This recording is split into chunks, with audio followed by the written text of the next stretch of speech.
finishing number one is one of my proudest moments.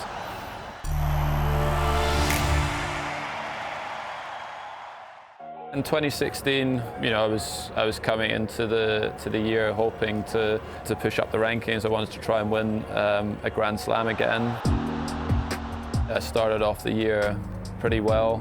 Lost in the final at the Australian Open, wasn't quite what I was after. Same thing again at the French Open, and that was when brought Ivan Lendl back into my team, and things changed a bit after that. We actually started the conversations of trying to get to number one actually around Cincinnati time.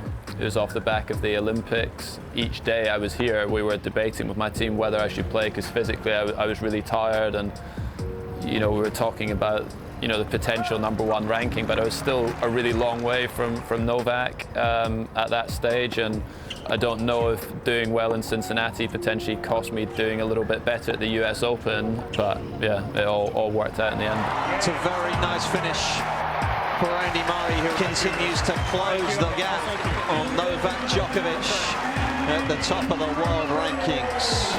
Murray looked fatigued earlier in the week, but he's still going strong.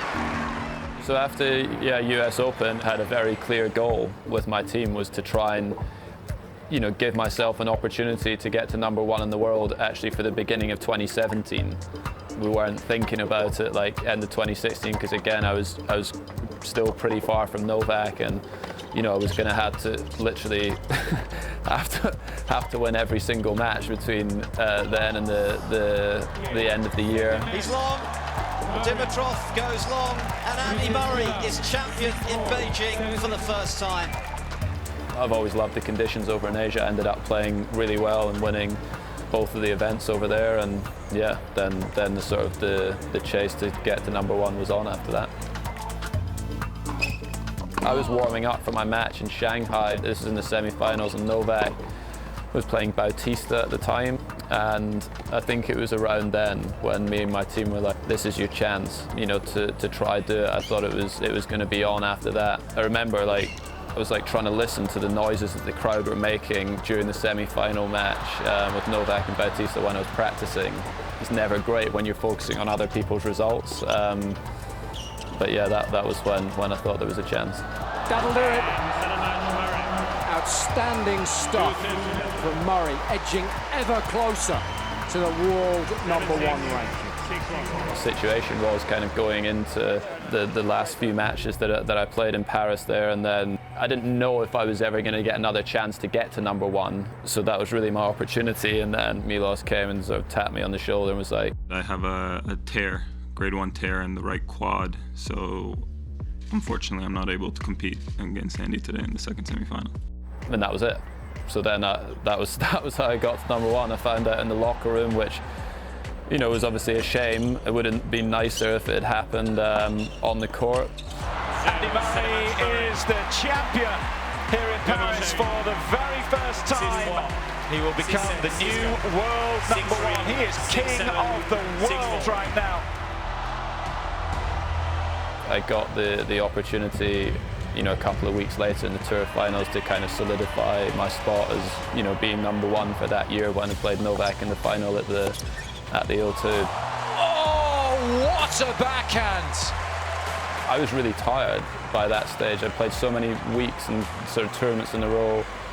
Was on a big win streak, and then I had a brutal match with Raonic in the semi-finals. It was a long one. I think I saved match points and stuff. What a point! So cool and calm under pressure there. Wasn't feeling that confident going into the final because Novak, I think he'd won his matches pretty comfortably and was going into that match, a bit fresher. And obviously he would have been motivated as well to finish number one, so I wasn't feeling that great about it. But yeah, it just, everything went well for me that day. I don't think Novak had his best match, and yeah, it was an unbelievable way to finish that year and to do it at home, like all of my friends and family were there, and that night I got to go home and sleep in my own bed and stuff, and just be with my wife and stuff. It was great. And he's created history by becoming only the 17th player in the history of the game to be crowned year-end world number one. well, so many years of sort of hard work and, you know, being behind, you know, Novak and Rafa and Roger, you know, they're not easy guys to pass. I think it was, yeah, one of my best accomplishments. Winning one tournament or winning a Grand Slam is a really hard thing to do, but to finish the year and at #1, that's, you know, many, many weeks and tournaments and consistency to be able to do that. So yeah, finishing #1 is one of my proudest moments.